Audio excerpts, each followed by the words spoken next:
امام محمد بن سیرین رحمۃ اللہ تعالیٰ علیہ آپ فرماتے ہیں کہ جب غار ثور میں صدیق اکبر رضی اللہ تعالیٰ عنہ لے کر جا رہے ہیں میرے آقا صلی اللہ علیہ وسلم کو، ساتھ جا رہے ہیں، اور جب میرے آقا صلی اللہ علیہ وسلم کے پاؤں مبارک وہ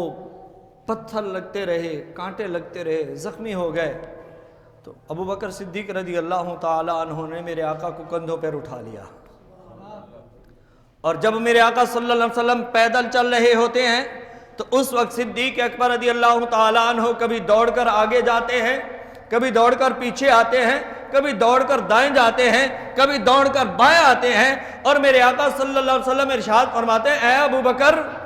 خیریت کیا ہو گیا، یہ کیسی ادا ہے تمہاری، کبھی دوڑ کے آگے جاتے ہو، کبھی پیچھے آتے ہو، کبھی دائیں جاتے ہو، کبھی بائیں جاتے ہو؟ تو صدیق اکبر نے بڑا خوبصورت جواب عنایت فرمایا، عرض کرتے ہیں یا رسول اللہ صلی اللہ علیہ وسلم میں آپ کے آگے اس نیت سے چلتا ہوں اور اس خیال سے چلتا ہوں کہ کہیں ایسا نہ ہو کہ کوئی کافر سامنے سے حملہ کر دے، اور اگر کوئی وار کرے تو صدیق اکبر کا سینہ سامنے موجود ہو، صدیق اکبر کا سینہ سامنے ہو، آپ کی ذات تک کوئی بعد میں پہنچے، پہلے صدیق اکبر کو اس کو مقابلہ کرنا پڑے گا۔ اور جب یہ خیال آتا ہے کہیں ایسا نہ ہو کہ کوئی کافر پیچھے سے حملہ کر دے، ابو بکر پیچھے آ جاتا ہے، اس لیے کہ ایسا نہ ہو کہ کوئی پیچھے سے میرے آقا کو آ کے تکلیف پہنچا دے، اور جب خیال آتا ہے کہ کوئی دائیں سے آ سکتا ہے، ابو بکر دائیں ہو جاتے ہیں، اور جب یہ خیال آتا ہے کہ کوئی بائیں سے آ کے میرے آقا صلی اللہ علیہ وسلم کی ذات پر حملہ کر سکتا ہے تو ابو بکر بائیں آ جاتے ہیں۔ تو میرے آقا صلی اللہ علیہ وسلم نے بڑی خوشی اور مسرت کا اظہار فرمایا، بڑے خوش ہوئے میرے آقا صلی اللہ علیہ وسلم۔ تو یہ میرے آقا صلی اللہ علیہ وسلم کے صحابہ کی یہ سنت ہے کہ جب بھی میرے آقا کی ذات پر، میرے آقا کی ناموس پر اگر حملہ ہو،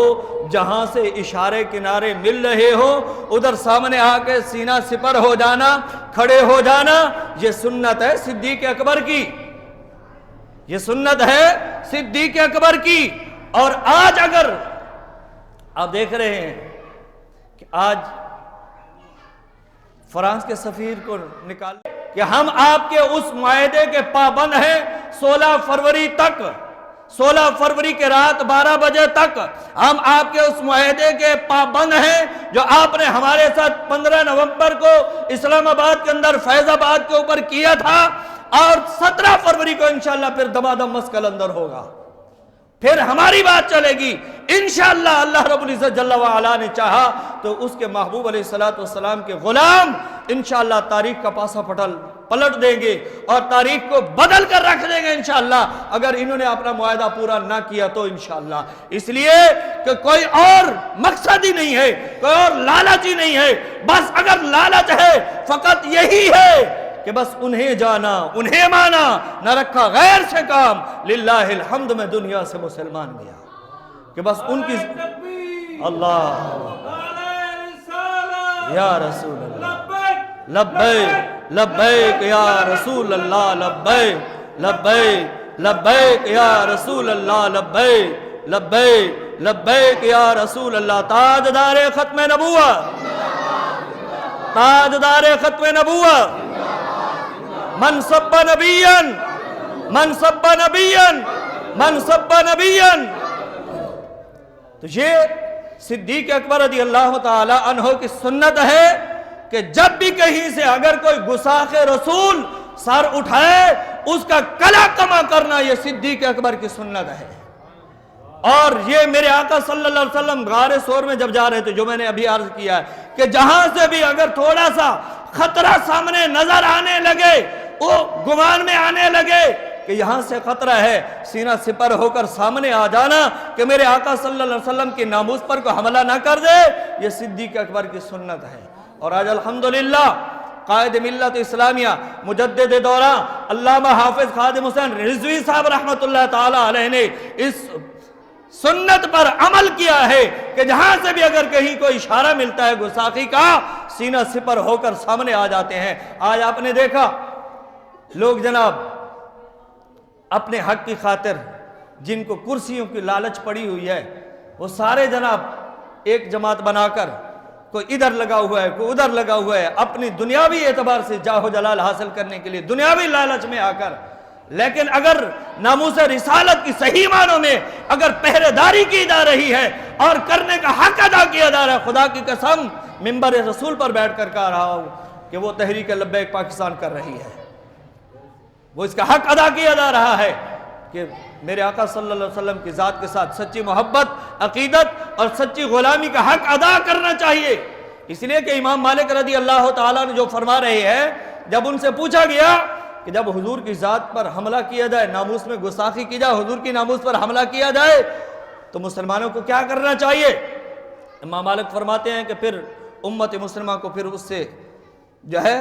بدلہ لینا چاہیے۔ پھر سائل نے کہا کہ اگر بدلہ لینے کی طاقت نہ ہو تو امام مالک رحمۃ اللہ تعالیٰ علیہ فرماتے ہیں کہ پھر امت مسلمہ کو جینے کا حق ہی نہیں، اس کو مر جانا چاہیے، اس کو مر جانا چاہیے، مر جانا بہتر ہے اس کے لیے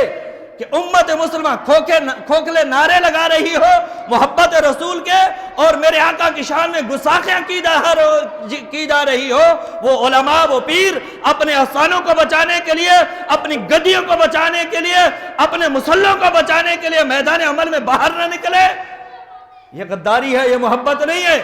اور اس کا اگر صحیح معنوں میں عملی مظاہرہ کر کے دکھایا ہے تو مجدد دوران علامہ حافظ خادم حسین رضوی صاحب نے کر کے دکھایا ہے۔ اللہ رب العزت جل وعلا ان کو غریق رحمت فرمائے اور ان کے اس پیارے مشن کو تا صبح قیامت جاری و ساری فرمائے۔ میں عرض کر رہا تھا کہ سیدنا صدیق اکبر رضی اللہ تعالی عنہ مقام اللہ نے وہ عطا فرمایا کہ جہاں سے انسان کے خمیر لیا جاتا ہے نا، انسان کی قبر بھی وہیں بنائی جاتی ہے۔ جہاں سے اس کا خمیر لیا جاتا ہے، مٹی لی جاتی ہے اس کی پیدائش کی، اس کی جو ہے یہ اپنا بنانے کے لیے، باڈی بنانے کے لیے جہاں سے خمیر لیا جاتا ہے اس کی تدفین بھی وہیں ہوتی ہے۔ اب ذرا اس بات کو غور سے سمجھے نا کہ جہاں سے میرے آقا صلی اللہ علیہ وسلم کا خمیر مبارک لیا گیا، وہاں ساتھ میں صدیق اکبر کا بھی خمیر وہیں سے لیا گیا ہے۔ اسی مٹی سے صدیق اکبر کا بھی خمیر وہاں سے لیا گیا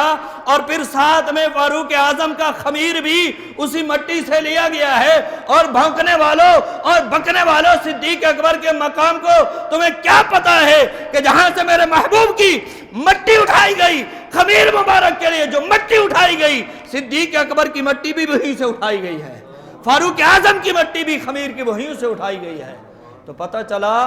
تو صدیق اکبر رضی اللہ تعالیٰ عنہ کو جو رب نے مقام عطا فرمایا وہ آپ کے ہمارے وہم و گمان میں بھی نہیں آ سکتا۔ اور آپ اس بات سے بھی اندازہ لگائیں کہ میرے آقا صلی اللہ علیہ وسلم کے روضہ انور پر آپ نے سنا ہے نا کہ روزانہ 70,000 نوری فرشتے صبح آتے ہیں جو شام تک درود و سلام پڑھتے ہیں۔ 70,000 نوری فرشتے صبح آتے ہیں جو شام تک درود و سلام پڑھتے ہیں، اور پھر شام کو 70,000 نوری فرشتے آتے ہیں جو صبح تک پڑھتے ہیں، صبح والے چلے جاتے ہیں، رات والے آ جاتے ہیں۔ جو ایک مرتبہ آ گیا قیامت تک دوبارہ اس کی باری نہیں آئے گی۔ تو آپ ذرا غور کریں کہ جن پر 70,000 روزانہ صبح شام درود و سلام میرے آقا کی ذات پر پڑھا جا رہا ہو تو اس میں سے وافر مقدار میں حصہ ابو بکر اور عمر کو کیسے نہیں مل رہا ہوگا؟ تو میرے آقا کی ذات پر اگر فرشتے آ کے، نوری مخلوق آ کے اگر درود و سلام کا نذرانہ پیش کر رہے ہیں نوری فرشتے، تو اس میں سے ابو بکر اور عمر فاروق کو بھی وافر مقدار میں حصہ مل رہا ہے۔ تو اللہ رب العزت جل وعلا ہم سب کو صدیق اکبر رضی اللہ تعالی عنہ جیسا پختہ ایمان عطا فرمائے اور میرے آقا صلی اللہ علیہ وسلم کی ذات کے ساتھ سچی محبت اور سچی غلامی عطا فرمائے۔ وآخر دعوانا ان الحمدللہ رب العالمین۔